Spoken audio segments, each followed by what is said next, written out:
প্ৰথমতে আপোনালোকক নমস্কাৰ জনাই মোৰ চেনেললৈ স্বাগতম জনাইছো। আজি মই এয়া বনালো বৰা চাউলৰ পায়স। দেখিছেনে কিমান ধুনীয়া হৈছে। আলহী আহিব বুলি গম পালো আৰু গম পাই মই ভাবিলো বিহুৰ বতৰ কি বনাও কি নবনাওকে বৰা চাউলৰ পায়সকে বনাই দিলো। আৰু বৰা চাউলৰ এই পায়স বহুত কম সময়ত আৰু পাকঘৰত থকা বস্তুৰেই মই বনালো আৰু ভাবিলো ভিডিঅ' কৰি মই থৈ দিওঁ, আপোনালোকক দেখুৱাব পাৰিম। আহকচোন মই ভিডিঅ'ত আপোনালোকক দেখুৱাম। এয়া মই বৰা চাউল লৈছো। বৰা চাউলৰ লগত মই দুমুঠি ভাত খোৱা চাউল মিলাই দিছো, কাৰণ বৰা চাউলটো বহুত আঠা, বৰা চাউলৰ পায়স বনালে বহুত আঠা হ'ব, সেইকাৰণে দুমুঠি মই ভাত খোৱা চাউল মিলাই দিছো। আৰু চাউলখিনি মই আধা ঘণ্টা তিয়াই থৈছিলো। আধা ঘণ্টা তিওৱাৰ পিছত খুব ভালদৰে ধুই ললো। এয়া দেখিছেনে অকণমান চাউলখিনি কোমলিও গ'ল। আধা ঘণ্টামান তিয়াই থৈছো আৰু বহুত সোনকালে হয়, একেবাৰে তৎক্ষণাত হয়। আলহী আহিলে আমি পটককে বনাই দিব পাৰো বা খাবলৈ মন গ'লেও আমি পটককে বনাই খাব পাৰো। এতিয়া মই এইখিনি ধুই পানী নিগৰাই ললো আৰু আপোনালোকে চাই থাককচোন মই কেনেদৰে বৰা চাউলৰ জলপান একদম তৎক্ষণাত বনাই আপোনালোকৰ আগত দেখুৱাম। গেছত মই এটা কুকাৰ উঠাই দিছো আৰু গেছটো জ্বলাই দিলো। কুকাৰটো গৰম হোৱাত মই ইয়াতে দি দিম এয়া এচামুচ ঘি। ঘিৰ ঠাইত আপোনালোকে বাটাৰো দিব পাৰে, আৰু ঘি বাটাৰ যদি নাথাকে তেতিয়া ৰিফাইন তেল অকণমানকে দি ল'ব পাৰে। আৰু আমাৰ এয়া গৰম হৈ গৈছে, কুকাৰটো বেছিয়ে গৰম হৈ গৈছিল, একো নাই বাৰু। আৰু ইয়াতে মই এয়া দুটা তেজপাত দি দিছো আৰু লগতে মই দি দিম এয়া সৰু সৰু ইলাইচি 3টা। এতিয়া ইয়াতে মই এয়া কোমলাই থোৱা বৰা চাউলখিনি ইয়াতে দি দিম।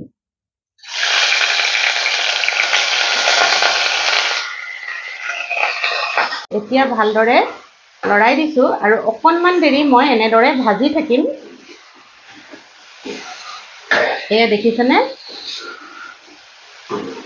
অকণমান ঘিউতে মই ভাজি লৈছো এনেদৰে।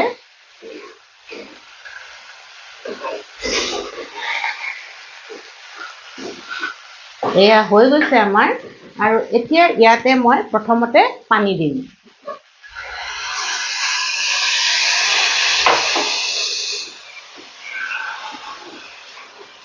পানী বহুত বেছি দিব নালাগে।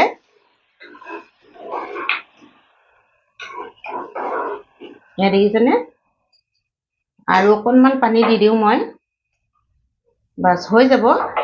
পানীৰ পৰিমাণটো চাউলখিনি যিমান আমি চাউল দিছো সেই চাউলখিনি মানে ডুব যাব লাগে আৰু তেনেকুৱাকে পানী দিব লাগে। বহুত বেছি পানী দিব নালাগে, কাৰণ আমি পিছত গাখীৰ ব্যৱহাৰ কৰিব লাগিব। এতিয়া মই কুকাৰৰ ঢাকোনখন লগাই দিছো আৰু মাত্ৰ এটা চিটিহে দিম, 2টা চিটি নহয়, এটা চিটি দিম। আৰু গেছৰ ফ্লেমটো মই মিডিয়ামতে ৰাখিছো।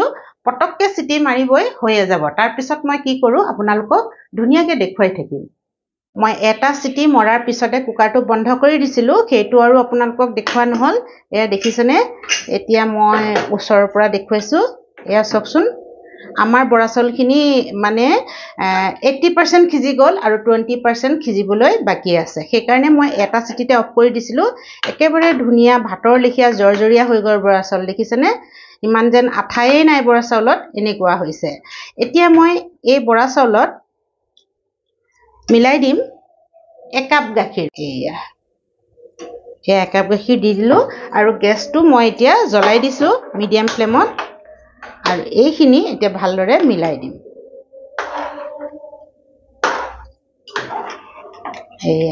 এটা চাউল হৈ গৈছে।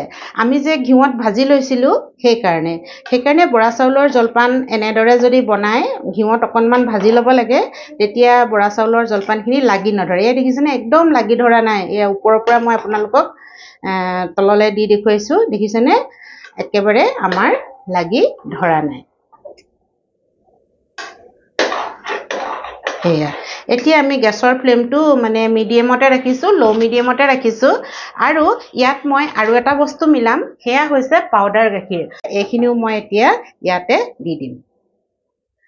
পাউডাৰ গাখীৰটো দিলে কি হয়, আমাৰ পায়সকণ অকণমান ডাঠ হয়। নিদিলেও একো নাই, আপোনালোকে যদি ভাবে 2 কাপ মই গৰু গাখীৰ দিওঁ বা লিকুইড গাখীৰ দিওঁ তেতিয়াও হ'ব, কিন্তু পাউডাৰ গাখীৰ অকণমান দিলে আমাৰ পায়সখিনি ধুনীয়া হয়, মানে ডাঠ পিঠ হয়। এয়া দেখিছেনে সেইটো অপচনেল হয়, দিলেও আপোনালোকে দিব পাৰে, নিদিলেও নাই। এতিয়া ইয়াত আমি চেনি মিলাই দিম।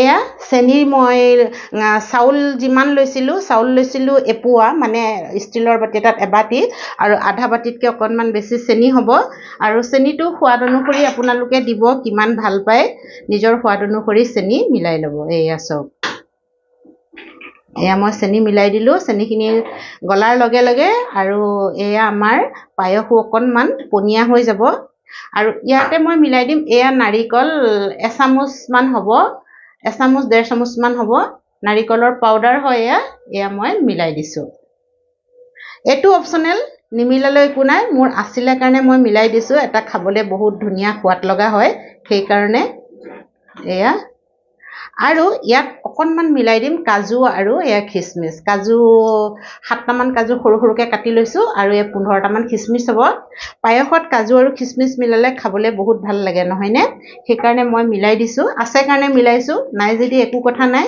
বা আপোনাৰ ঘৰত যিয়ে ড্ৰাই ফ্ৰুট থাকক আপুনি পায়সত মিলাব পাৰে এয়া দেখিছেনে এতিয়া মই লৰাই থাকিব লাগিব আৰু গেছৰ ফ্লেমটো মই ল' কৰিয়ে দিছোঁ হাই কৰা নাই ল' কৰি দিছোঁ এতিয়া আমি এয়া এনেদৰে লৰাই থাকিম অকণমান দেৰি আৰু এয়া আমাৰ পনীয়া হৈ আহিছে চেনিখিনি গলাৰ লগে লগে আঠা যে হয় তেনেকুৱা হোৱা নাই বহুত ধুনীয়া হৈছে নৰ্মেল পায়স আমি যেনেদৰে বনাওঁ তেনেদৰে হৈছে আমাৰ আৰু বেছি ডাঠো কৰা নাই পাতলো কৰা নাই আৰু কি জানে আপোনালোকে গাখীৰ নিজৰ মতে দিব বেছি গাখীৰ দিলেতো খাবলৈ ভালেই লাগে নহয় জানো বাৰু সেইটো আৰু নিজৰ কথা যদি কম গাখীৰে বনাওঁ বুলি কয় মই যেনেদৰে বনাইছোঁ তেনেদৰে আপোনালোকে বনাব পাৰে আৰু গাখীৰ বেছি দিওঁ বুলি ক'লেও আপোনালোকে দিব পাৰে চেনিৰ জোখটো নিজৰ কথা এয়া মই ধুনীয়াকৈ আপোনালোকক বনাই দেখুৱালোঁ একেবাৰে কম সময়ত কুকাৰতে বহুত ধুনীয়াকৈ বনাব পাৰে আৰু এয়া দেখিছেনে একেবাৰে মানে লেপলেপীয়া হোৱা নাই চাউল ভাগি যোৱা নাই